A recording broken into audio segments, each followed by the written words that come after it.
Si quieren tener sus Biblias abiertas en 2 de Timoteo, capítulo 1, versículo 12. Quiero leer este texto que luego lo vamos a usar. Estamos viendo estos domingos, no estamos en un libro de la Biblia, sino estamos tocando diferentes temas. Y hoy quiero compartir con ustedes cuáles son los componentes de una fe verdadera. Los componentes de una fe verdadera. Solamente quiero leer esto, que luego lo vamos a ir mencionando. Es el apóstol Pablo escribiendo su última carta, preso, y no habla profundamente de escatología, aunque sí al final habla de escatología, eventos futuros, muy sencillamente, pero profundo también. Pero le recuerda a Timoteo algo, y le recuerda a Timoteo el Evangelio, y se lo recuerda desde su propia experiencia. Y él dice en versículo 12, por lo cual asimismo padezco esto, pero no me avergüenzo, porque yo sé a quién he creído, y estoy seguro que es poderoso para guardar mi depósito para aquel día. ¿Cuáles son los componentes de una fe verdadera?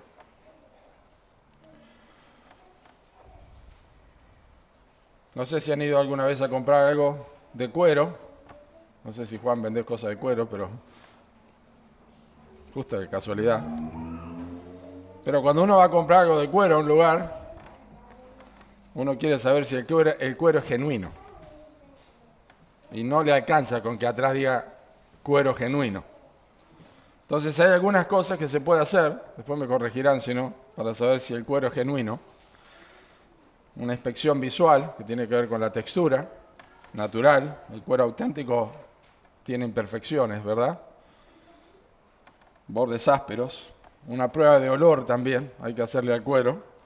El cuero tiene un aroma natural, a piel curtida. Una prueba de tacto, suavidad, es flexible, reacciona a la presión también el cuero. Así que ya saben cuando vayan a comprar algo. Estoy dando una clase de esto.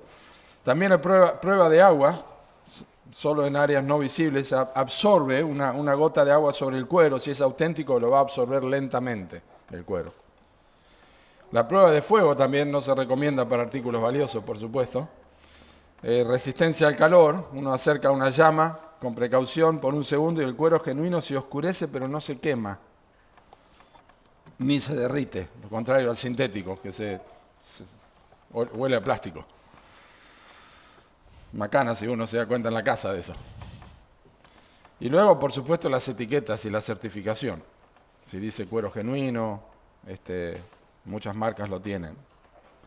Yo no tengo dudas que lo que ocurre con algo de cuero ocurre con otras cosas que nosotros compramos. ¿Será iPhone o no será iPhone? ¿Será Galaxy o no será Galaxy? ¿Será de acá, de Paraguay? ¿De dónde será? ¿Qué? No, eso es chino. Y queremos saber de dónde es, porque es tan barato. Aplicamos a muchas cosas, pero no lo aplicamos a la vida. Especialmente no lo aplicamos a la vida espiritual. No tenemos el hábito recurrente de aplicar los principios y los elementos bíblicos para saber si nuestra fe en Cristo es verdadera. De ninguna manera yo quiero implantar dudas en los corazones. Y aunque implantara dudas en los corazones, no cambiaría el hecho de que has sido redimido por la sangre de Cristo y comprado por precio y no se puede perder tu salvación. Así que desde ya, de antemano, les advierto que si pasa algo por tu mente y te preguntas si sos salvo, les recuerdo que el apóstol Pablo a los corintios les dijo que tenían que examinarse a sí mismos si estaban en la fe. Ellos tenían todos los dones, pero les dijo que se examinaran a sí mismos si estaban en la fe. El libro de Hebreos, que escribe a un grupo de creyentes, también el autor de Hebreos dice, bueno, es imposible que los que una vez fueron iluminados sean renovados para arrepentimiento si rechazan el Evangelio. O sea, en una congregación hay personas que pueden estar sentadas escuchando, pero no necesariamente tienen el Evangelio. Nuestra vida espiritual. Y Dios nos ha dejado señales en su palabra para que nosotros examinemos y veamos si nuestra vida es verdadera.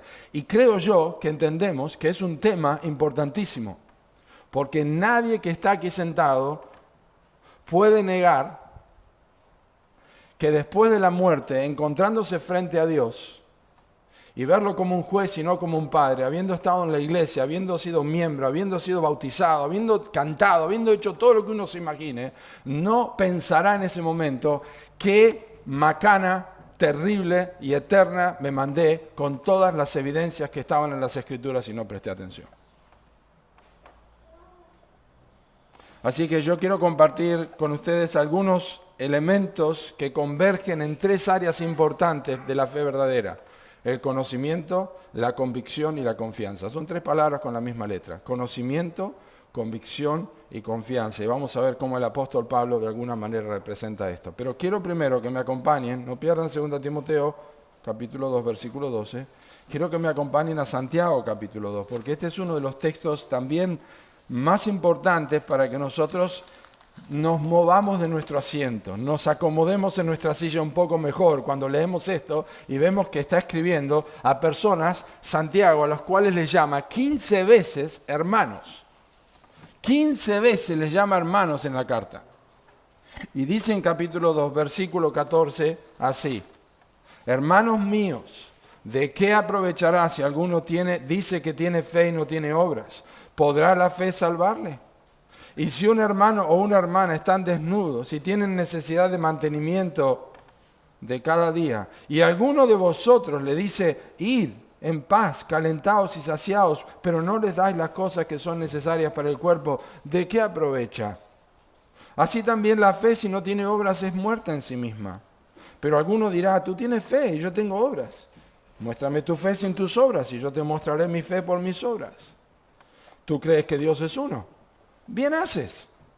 También los demonios creen y tiemblan.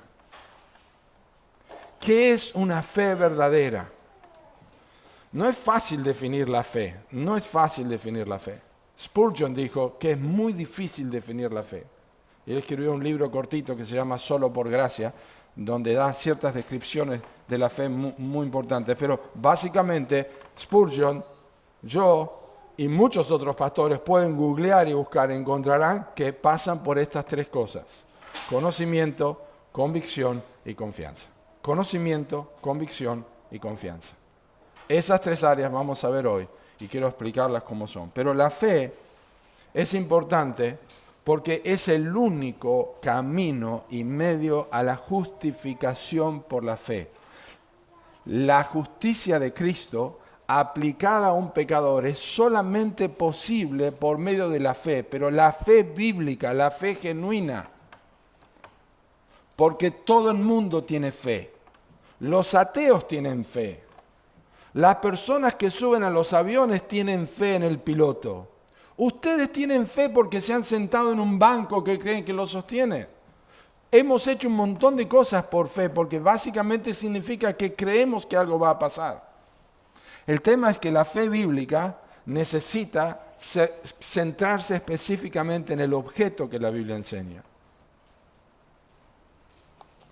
Somos declarados justos por medio de Jesucristo, dice Romanos 3:21 al 4:25, perdón. El solo hecho de que Jesús dirá que no conoce, escuchen, es un pasaje aterrador ese, que Jesús dirá en el último día que no conoce a los que profetizaron en su nombre, a los que echaron fuera demonios y a los que hicieron milagros. Estoy 100% seguro que los que estamos aquí presentes, salvo el hecho de profetizar, que la Biblia enseña que significa predicar, no hemos hecho ninguna de las demás cosas.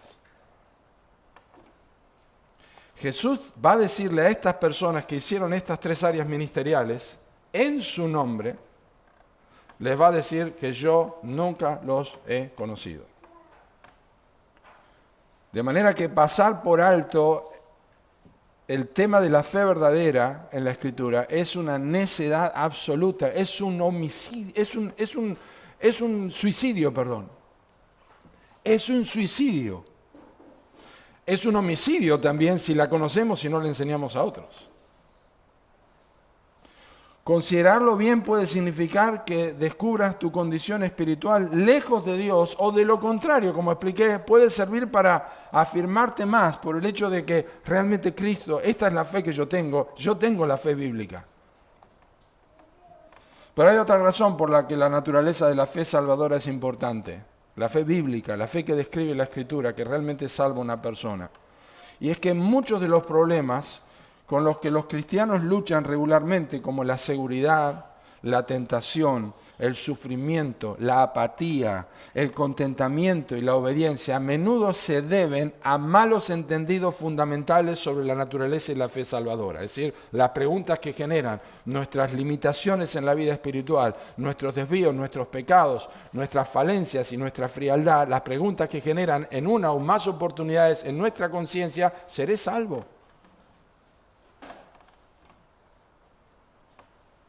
Es por una mala comprensión de lo que es la fe genuina.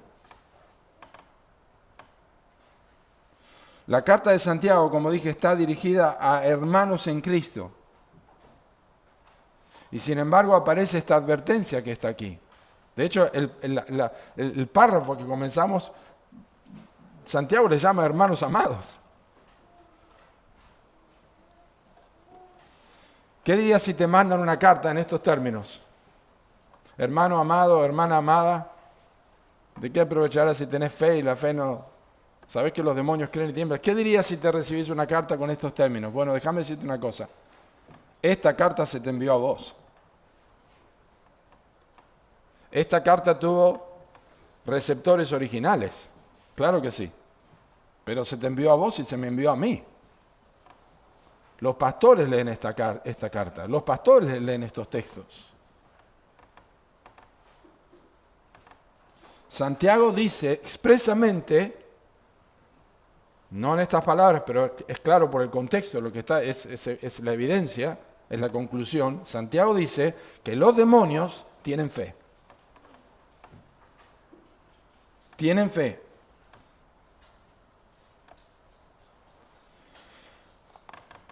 Santiago dice que hay personas que tienen fe en una buena teología. Una teología indiscutible. Dios es uno. Es una teología indiscutible. Deuteronomio capítulo 6. Jehová nuestro Dios, Jehová uno es.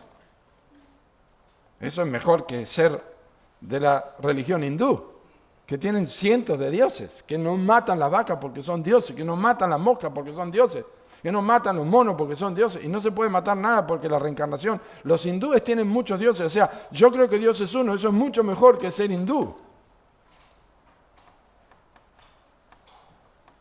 Pero Santiago dice que la teología de que Dios es uno, no como la de los hindúes, la teología de que Dios es uno es la teología de los demonios. Es la teología de los demonios. Ellos poseen una buena teología y ellos tienen, por tanto, fe. Ellos creen que Dios es uno. Y hermanos, nosotros vivimos en un país oficialmente religioso. Argentina es un país católico, apostólico, romano. Religión católica, que significa universal. La religión es tomada de forma natural por las personas. No hace falta que recorramos más de una cuadra, que golpeemos la casa y le preguntamos si creen en Dios, y las personas van a decir que creen en Dios y que leen la Biblia quizá, y que son católicos y que sus padres que no concurren mucho a la iglesia, pero ellos son cristianos. Eso es el lenguaje que escuchamos. Estamos tan acostumbrados a escuchar esto que no tenemos el cuidado de volver a las Escrituras y encontrar cuáles son los elementos de una fe verdadera, porque errarle en esto significa el infierno o el cielo.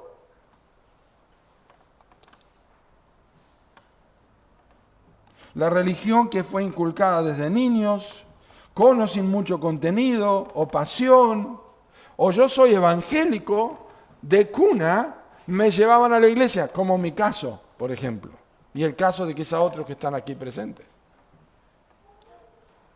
entonces se transforma en una especie de documento o un visado de por vida para no pensar más en eso hasta la muerte. Y el problema, otra vez, es que solamente la Biblia tiene la autoridad para definir qué es la fe. La Biblia define cómo es Dios, cómo es Jesucristo, quién es Jesucristo. La Biblia se define a sí misma, define lo que es el pecado, la muerte, la vida, todo lo que tiene que ver con lo espiritual. Principalmente lo define la Biblia, pues la Biblia no es un libro de geografía, de matemática, de historia, aunque tiene contenidos geográficos, históricos y de otras áreas. Pero en lo que tiene que ver con lo espiritual y lo que tiene que ver con Dios, no se puede poner ningún libro ni ninguna otra cosa a la altura de la Escritura. Ella es la que define todo lo demás.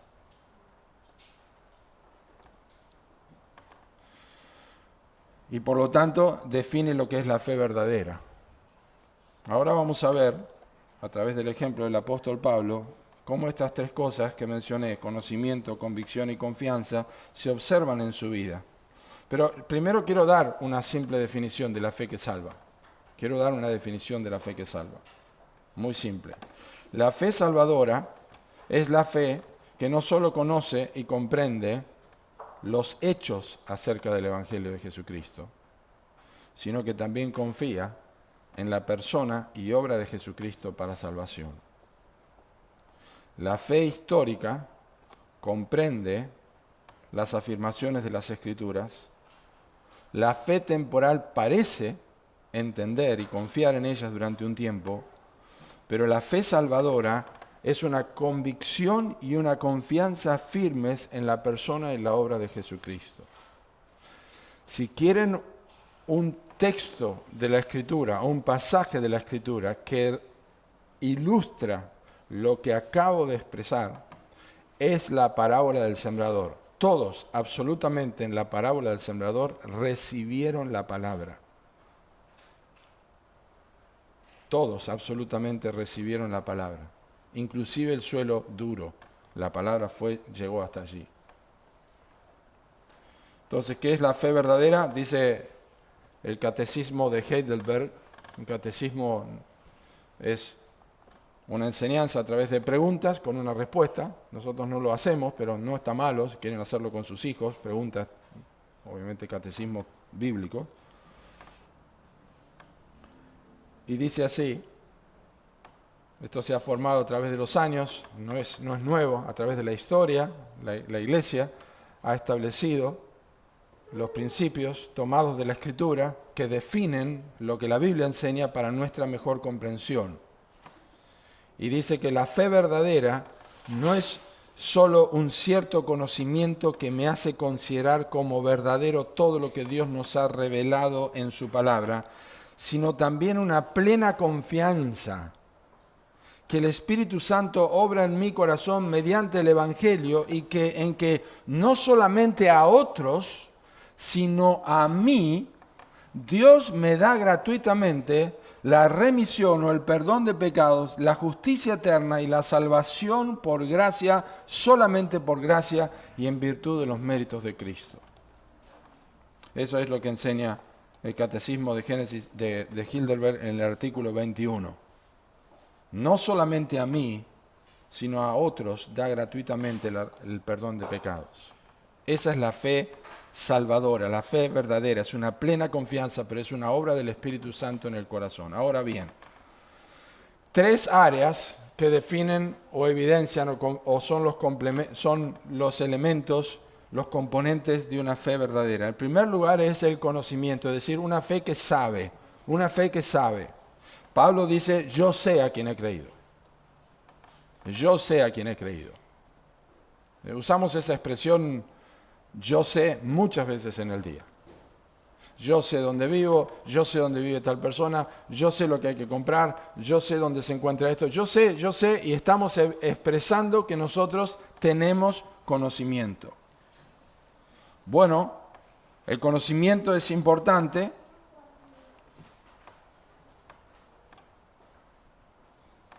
El conocimiento de Dios, lo que nosotros sabemos, la fe necesita hechos, necesita algo que escucha, que razona, que lee y que sabe para luego saber si va a confiar o no. ¿Me explico lo que quiero decir?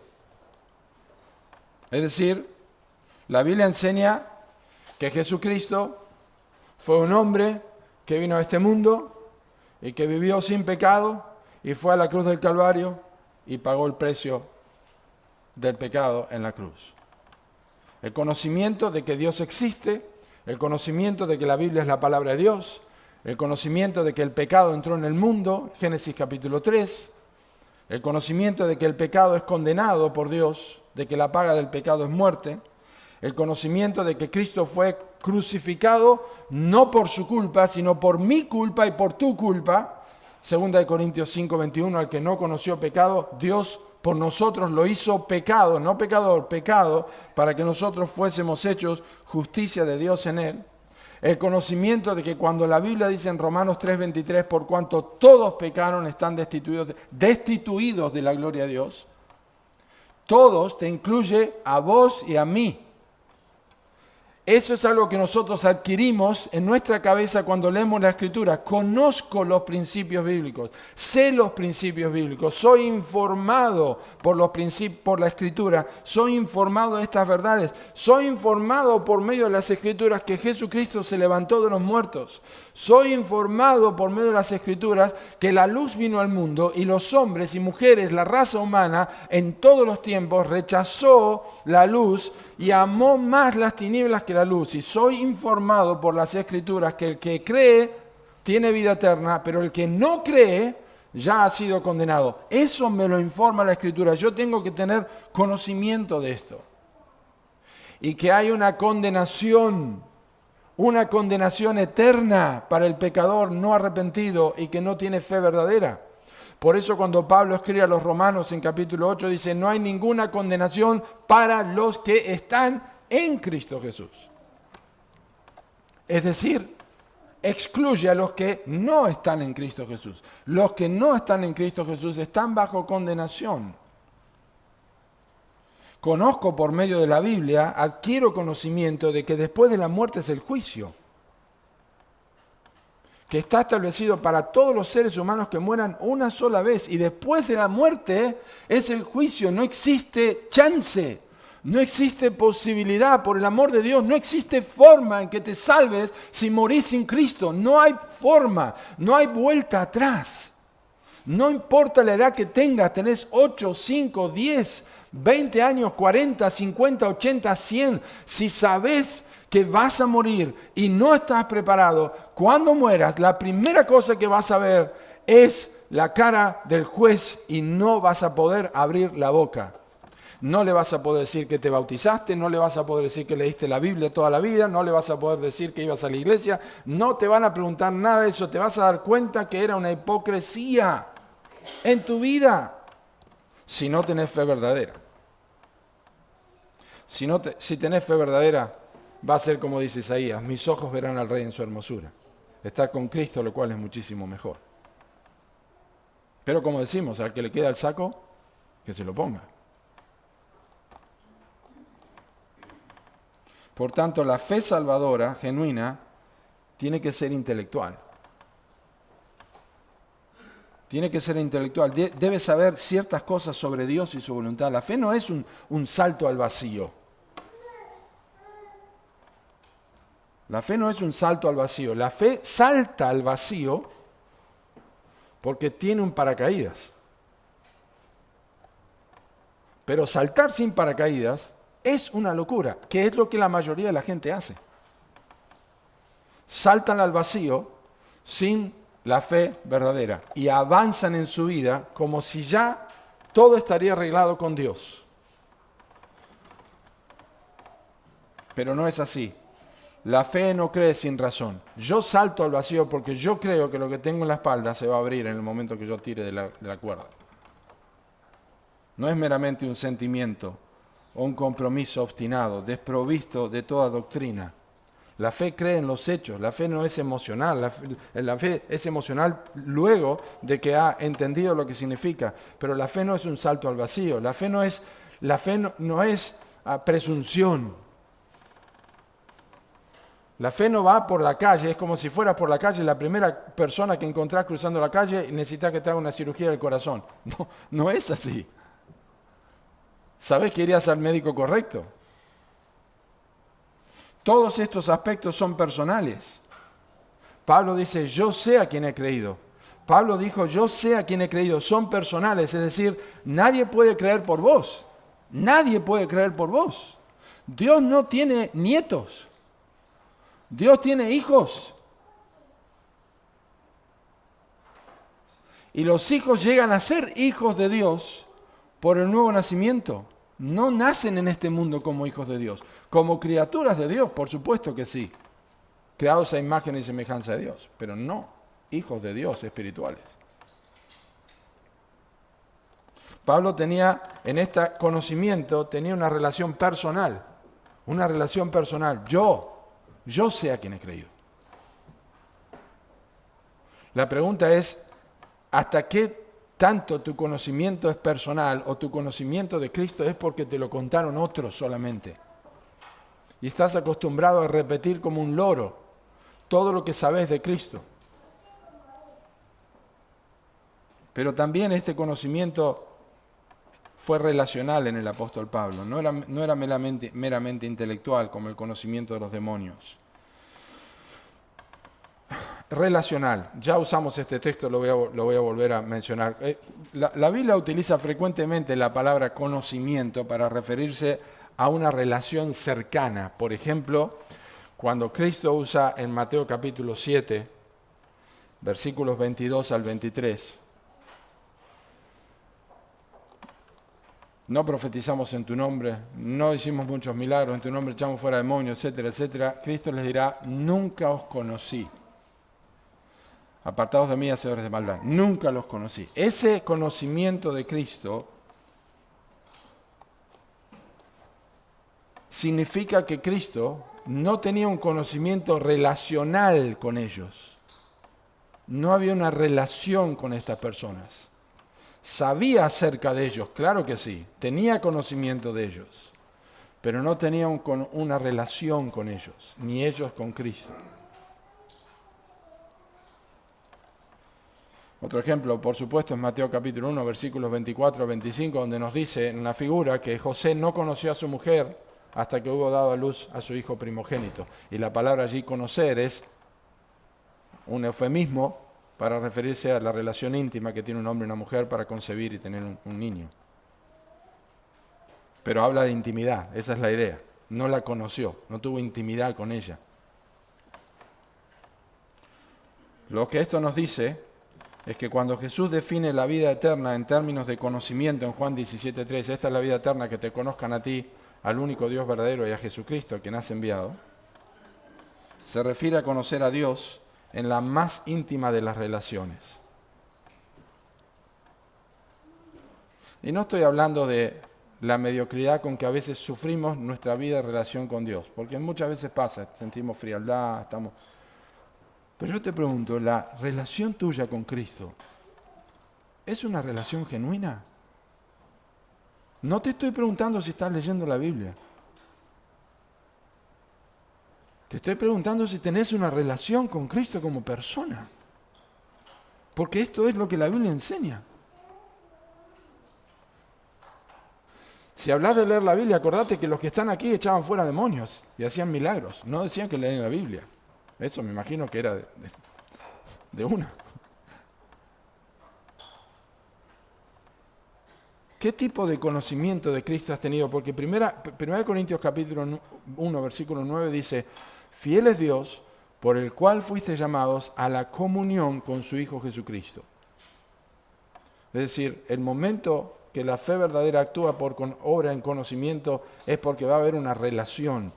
¿Cómo llegamos a eso? Lo vamos a ver, una relación, y es absolutamente personal. Y yo no quiero sobreenfatizar esto, simplemente no quiero minimizar lo que la Biblia señala como un hecho indiscutible. El Señor es mi pastor, es mi pastor, Él es mi Salvador. La fe salvadora no es un seguro contra incendio, que es lo que la mayoría de la gente hace.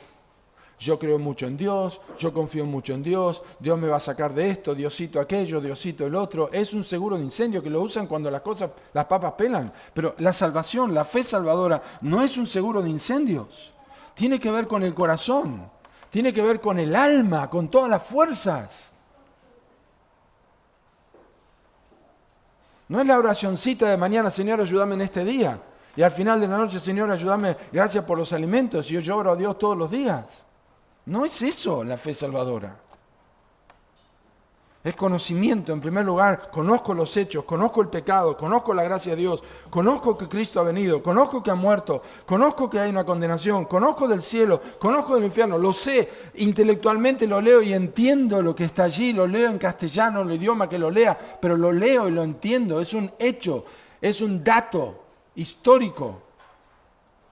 Es lo primero que hacemos con cualquier cosa. Para ir a tal lugar, lo primero que necesito es saber cómo llegar a tal lugar. Si es caminando, en la dirección, si tengo que tomar un avión, si tengo que tomar un colectivo, si tengo que llamar a alguien. Y cuando me informo de eso, yo llego a donde tengo que llegar. Es conocimiento. Es apretar el GPS y decir, primero acá, después acá, ya sé cómo ir. Conocimiento.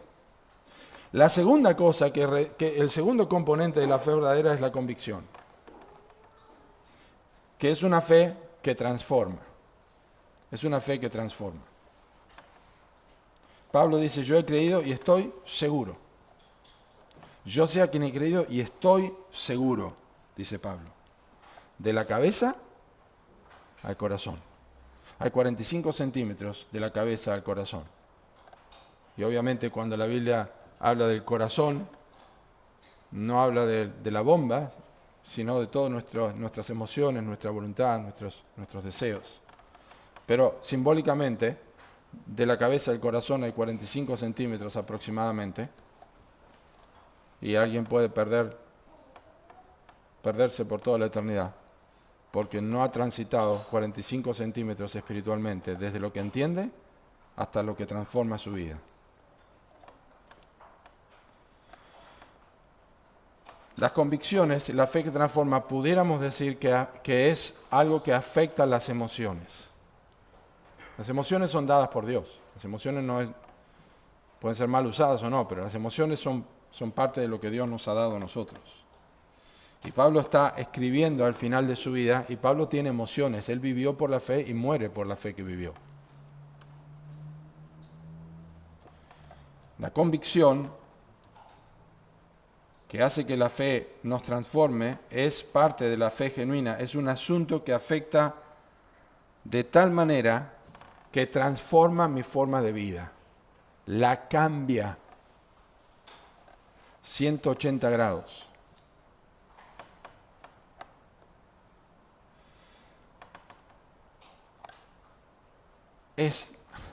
¡Wow! Cristo murió por mis pecados. ¿Es verdad esto? No puedo vivir de la misma forma. Esto revoluciona mi vida. Esto afecta mi voluntad. Pablo dice, yo he creído. Estoy seguro, tengo convicción, pero yo he creído. Toma los pasos definidos hacia el objeto correcto. Entonces, la verdadera convicción incluye conocimiento del pecado, conocimiento de la condenación a partir de lo que la Biblia enseña, el sentido de la indignidad. Soy indigno delante de Dios, sos indigno y sos indigna delante de Dios. Somos así delante de Dios. Esto es algo que afecta nuestras emociones.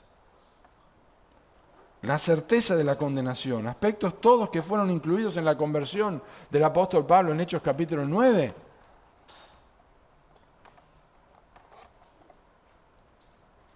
Lo que se entiende con la cabeza se aprecia con el corazón, absolutamente convencido de esta verdad. Yo abrazo esta verdad. Yo tomo esta verdad para mí. ¿Cómo puede ser que un ser santo, 3 veces santo, haya venido a dar su vida por mí? Pero la Biblia dice que es así.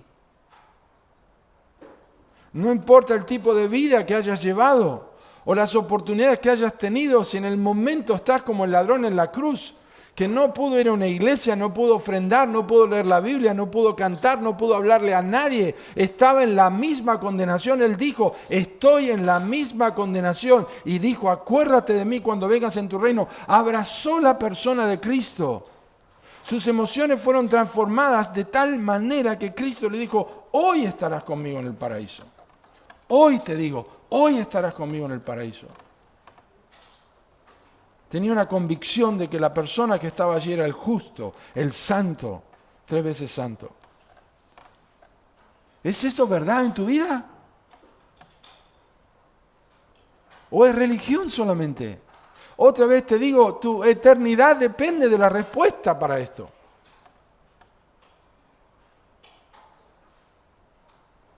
Es convicción. Murió por mí. Murió por mí.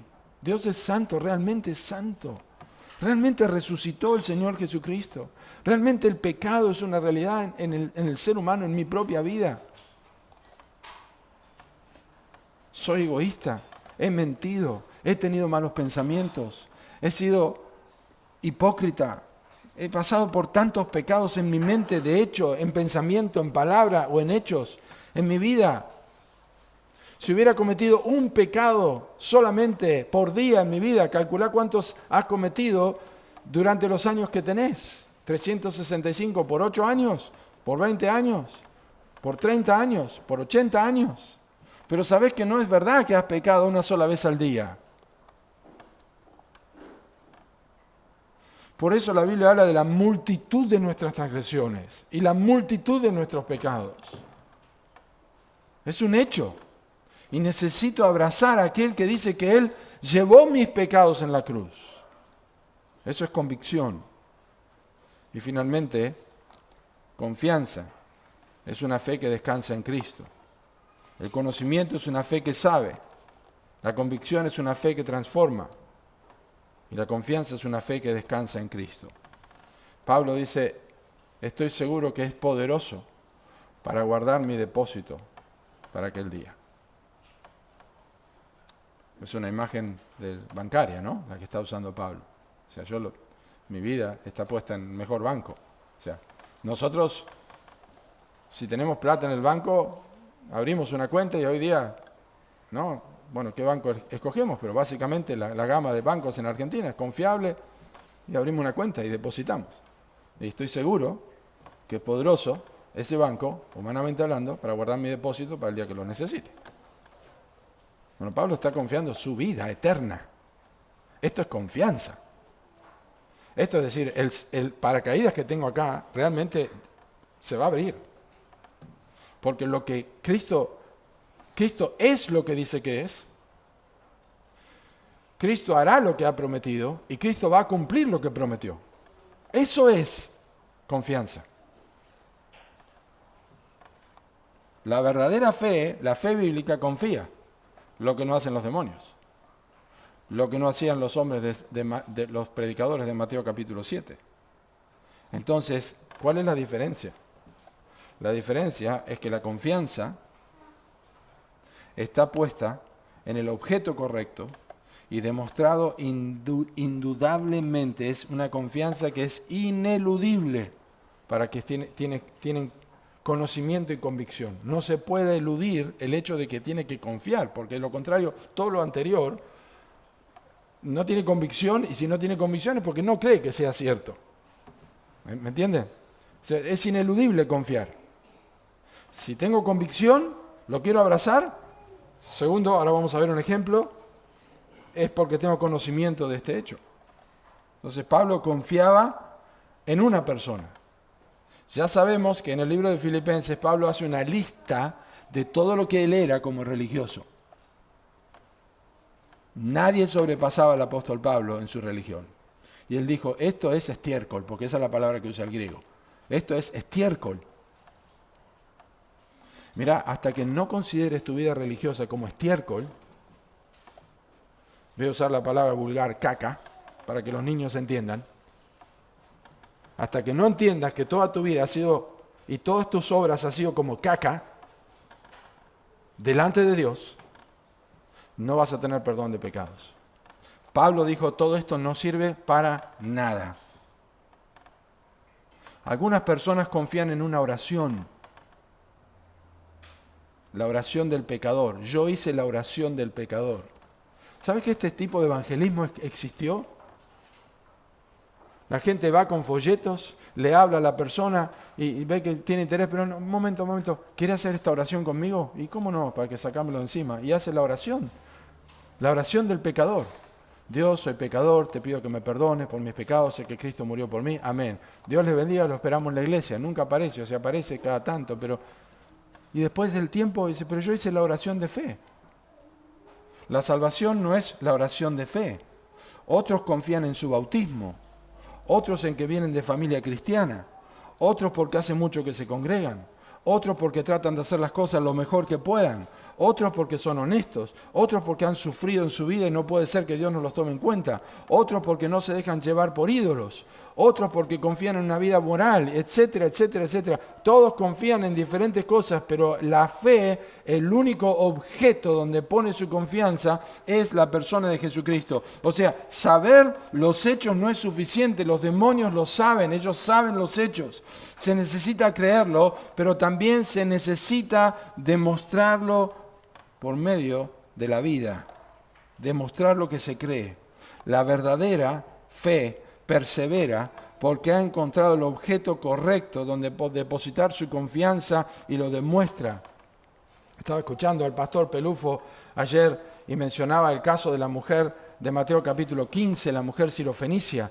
Cristo les dijo, no es lícito darle el pan, quitárselo de los hijos y dárselo a los perros, cuando ella le pedía que sanara a su hija. Eso espanta a cualquier persona. Me trata como un perro, pero la mujer insistió. Aún los perros comen debajo de la mesa. Y Cristo dijo, mujer, grande es tu fe. No he visto fe semejante, porque la fe verdadera persiste. No persiste en ir a la iglesia simplemente. Persiste en ir a la iglesia porque persiste en la persona de Cristo que le ha salvado.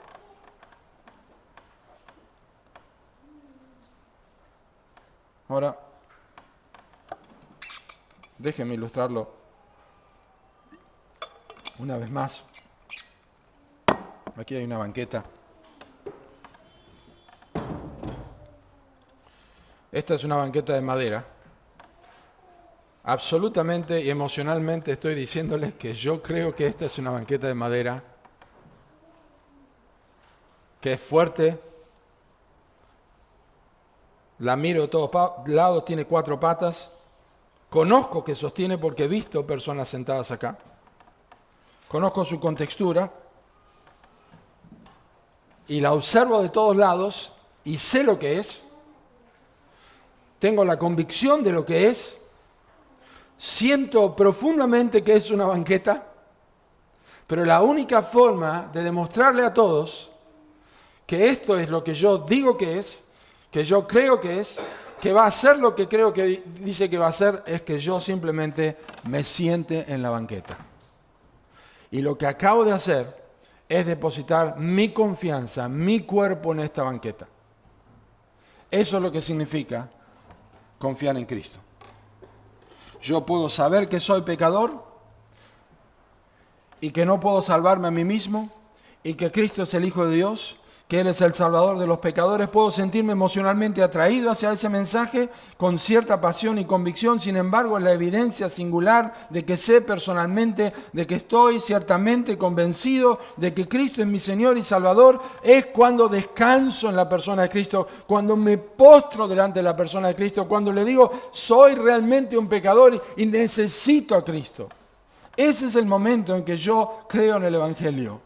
Y escuchen, Pablo no dice cuándo ni quién, sino cuándo ni qué, sino en quién he creído. Pablo no confiaba porque una vez cuando yo estaba en el camino a Damasco me pareció, él lo usó como testimonio, pero él habla de Cristo. No confía en un momento, no confió en una experiencia, confió en una persona. Su experiencia de salvación es cuando yo creí, yo sé a quién he creído. Yo sé lo que creo, tiene un conocimiento teológico.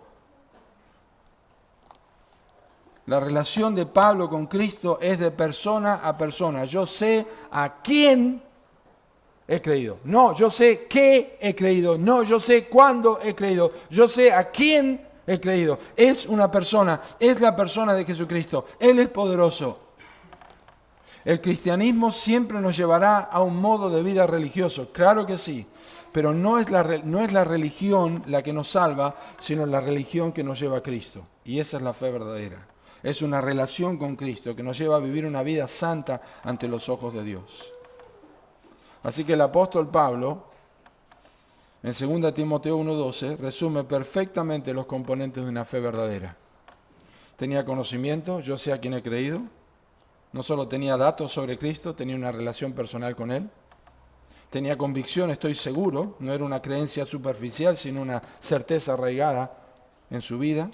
Y tenía confianza de que es poderoso para guardar mi depósito para aquel día. La fe de Pablo descansaba en una persona, en la persona de Jesucristo. No solo habló de la fe, sino que la vivió hasta el final, confiando en Cristo, incluso en la persecución y en la muerte.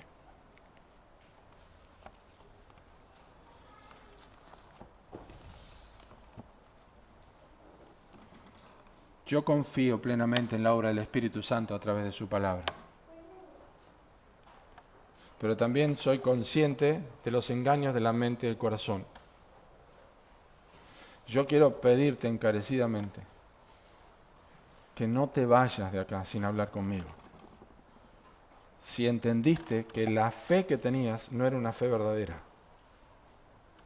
que realmente nunca habías confiado en Jesucristo, no lo dejes pasar, te lo ruego por el amor de Dios, no dejes pasar si tenés convicción de que no sos un hijo o una hija de Dios. No te dejes llevar por la vergüenza del qué dirán cuando se enteren de que vean, pero vos venías a la iglesia. No importa nada de eso, es tu alma, es la eternidad. No dejes de hablar para que Cristo transforme tu vida.